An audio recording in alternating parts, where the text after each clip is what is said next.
Welcome to the first video in the lecture series that is an overview of religion, Chapter 4, Revelation, the Flowering of World Religions. We talked in the earlier part of this course about how since the dawn of time, people have been looking for answers to the big questions.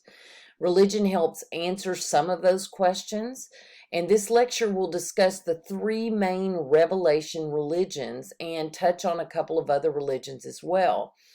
For this particular lecture one, this one is gonna, get us into the concept of the revelation religions and the first revelation religion, which is Judaism.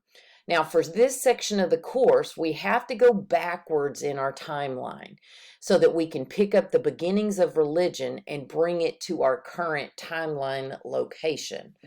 So keep in mind that we're going backwards, and we'll talk more about that in a minute.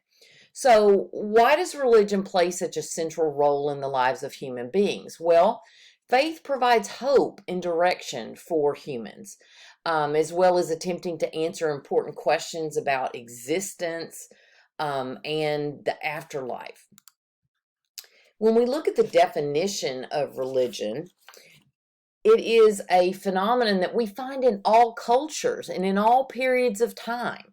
It may look a little different in one culture versus another and in different periods of time, but it's still that recognition of the universal need to believe or disbelieve in a higher order and a higher power. It also provides an investigation into various pathways to divinity, to joining the afterlife, or to circumvent this plane of existence. Now, religion sprang from that universal need, as we mentioned in the beginning of this lecture, to understand why we are here. Where did I come from? Why am I here? And how the world works. So every culture has this concept of religion because it helps us come to terms with those big burning questions. Now, revelation, by definition, is the divine disclosure of sacred knowledge. There's this belief that there's a supreme being, and he passes down a set of holy injunctions, which are an authoritative warning or order. He passes those down to humankind, not directly, but by way of a prophet. So when we think of a revelation religion, okay, it is a religion that's based on that concept of divine disclosure of sacred knowledge and this information being passed down by way of a prophet. And we have three faiths or three religions that are based on that belief in revelation. Those big three all acknowledge the idea of the supreme being and the use of a prophet. There's the belief that revelation, while it comes from God, it is channeled through various celestial messengers, such as angels or saints, or those endowed with the gift of prophecy, which we would call prophets, right? So we have Abraham back in Canaan. We have Moses on Mount Sinai.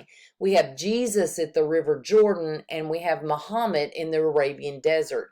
All of these individuals, these founding figures for their various religions, have this holy message that's given to them by this supreme being, this higher power, and it inspires the teaching of these founding figures. So our three basic revelation religions are Judaism, Islam, and Christianity.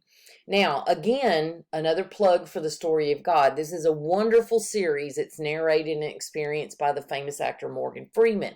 In his series, he explores that story of God as it's represented and believed in multiple religions, in multiple cultures, multiple civilizations.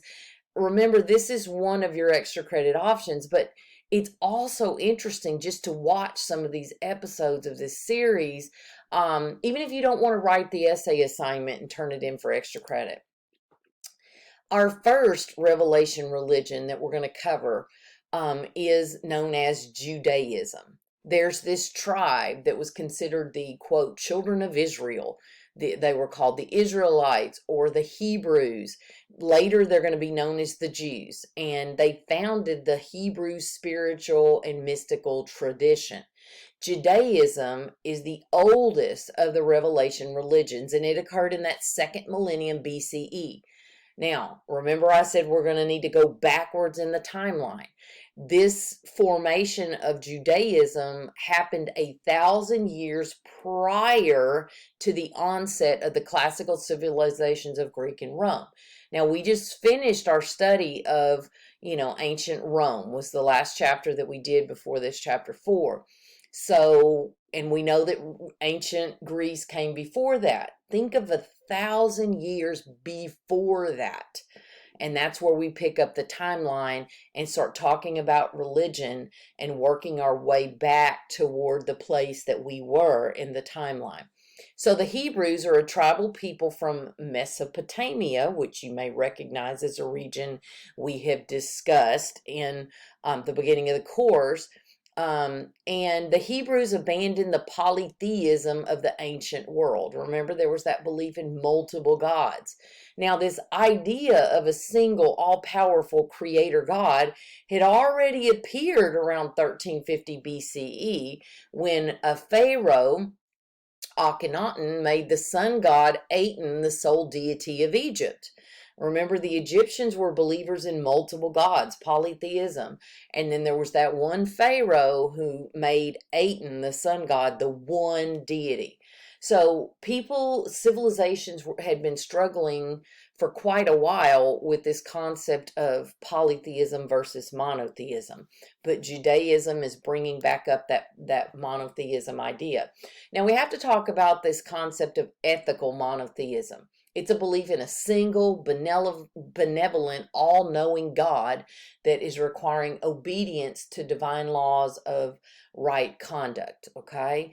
So in ethical monotheism, individuals are choosing one God because that's the God whom they need or the God that they can adore, and that becomes for them the one and only God. And this idea of ethical monotheism becomes the foundational and fundamental tenet of Judaism, Christianity, and Islam. Now, when we talk about Judaism and the Hebrews, a lot of our knowledge of the Hebrews comes from the Bible. It originated in Sumer under the Abraham of Ur. They migrated and settled in Canaan. Now, the Hebrew Bible is basically the Christian Old Testament. And it describes how the nomadic Hebrews were forced out of their homeland. They were led by Abraham. They settled in Canaan, which they believed was promised to them by their God, Yahweh. And you'll hear God referred to as Yahweh in multiple other names. They believed in the covenant in which Yahweh agreed to be their God if the Hebrews agreed to be his people and to follow his will. So they leave Canaan for Egypt at some point, and after this, they're enslaved by the Egyptians. They actually become slaves of the state, and they are slaves for this prolonged period of time until Moses leads them out of Egypt. We call that the Exodus, and brings them into the Sinai desert.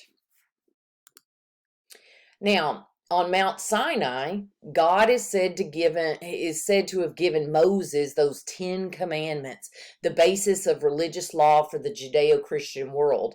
After Moses' death, the Hebrews are left and they wander in this wilderness for 40 years until they arrive back in Canaan. Now, by 1000 BCE, the kingdom of Israel was established, and the first king for that kingdom is Saul. And then David and Solomon are going to follow after that. So when we talk about the Hebrew state, we've got the Hebrews defeating the Philistines for Canaan. We've got King David, the same little guy that had, killed Goliath with a stone and a slingshot. He's become the king. We have from him not only information about his leadership, but about the psalms that he writes. He writes these beautiful poetic psalms that are meant to be sung And they talk about his struggles with his personal life, his struggles with his faith. But he's always loyal to Yahweh, to God. King Solomon is David's son. He's the next to come into power, and he's known for his poetry as well as his wisdom. Now, Solomon has a famous temple that he creates. He has them construct this beautiful temple, and it was said to house this Ark of the Covenant. And fun fact, I mean, for years, people, when they discovered the temple, they discovered that the Ark of the Covenant was no longer there. It had been taken away somewhere else or stolen.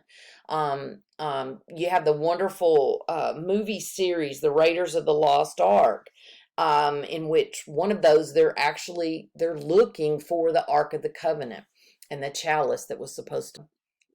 When you think about the all right, after Solomon's death, the kingdom is split in two. It's split into Israel and Judah. The Israel fell to the Assyrians, and you may remember that name Assyrians from some of the sculpture that we saw from that period. It would have like the Assyrian head of a man, right? And then it might have a lion as the body. The Assyrians fall to the Israel falls to the Assyrians in 722. Judah falls to the Babylonians in 587 BCE. And so the heroes are in exile until about 539 BCE when they return to the area around Jerusalem.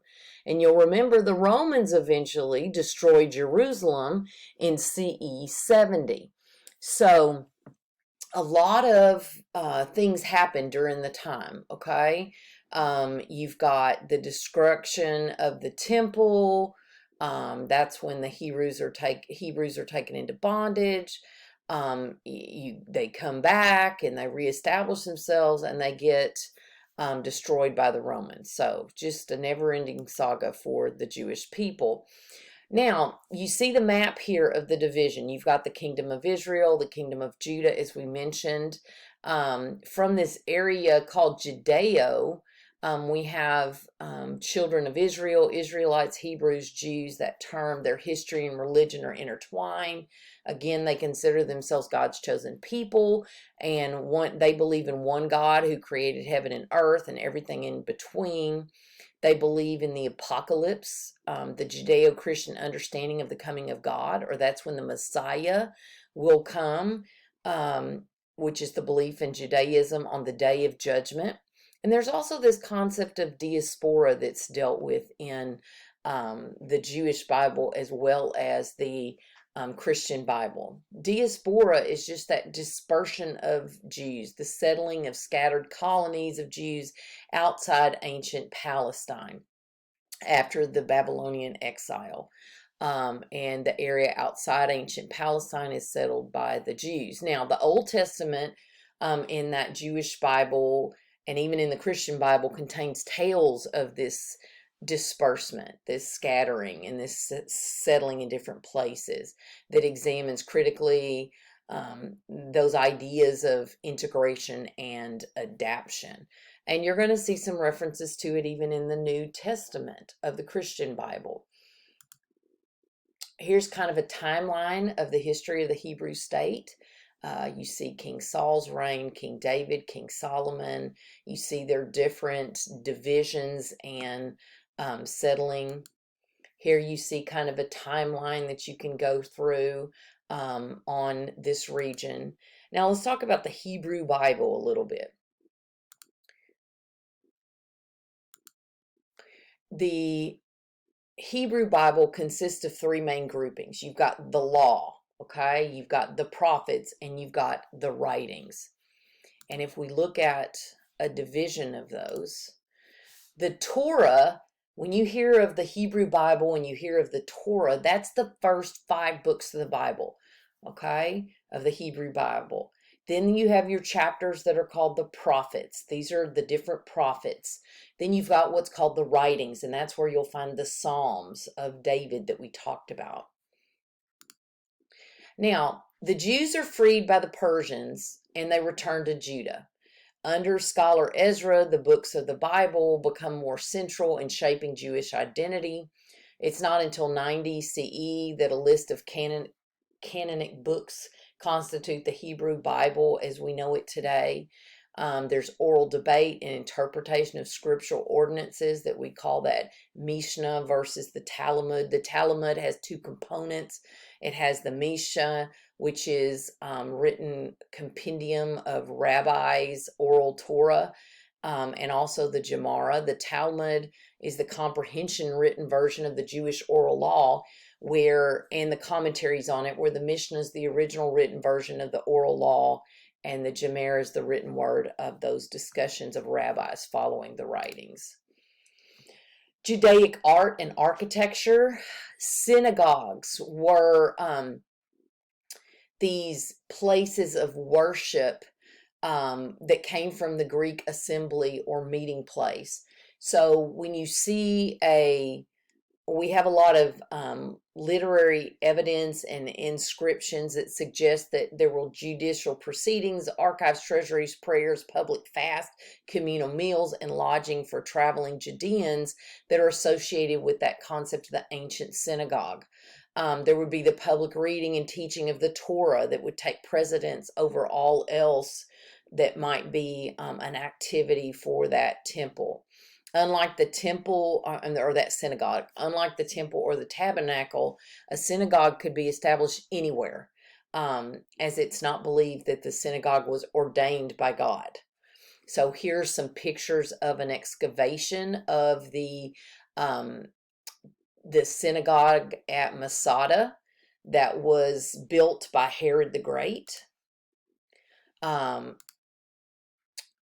it comes to the art of the Hebrews, the biblical injunction or guidance from the supreme being is considered, there's an injunction against three-dimensional art. So they can't have sculptures in their synagogue. They can't have other types of three-dimensional art, but they can have frescoes. And you see a lot of frescoes, paintings on the walls in the early synagogues. The music has to be tied to prayer and worship. So there's cantors that are chanted biblical passages that are part of Hebrew liturgy. You've got prayers in responsorial style, antiphonal kind of practice. The sacred music is monophonic. So it's just got like one sound. So it's just like this chant, this monotone kind of singing, if you will, of the prayers. The music would be memorized and passed along, and there's no system of notating any of this until the 9th century CE. So this concludes our first lecture, and this includes the study of Judaism. The next lecture is going to cover Christianity. Thank you for joining me.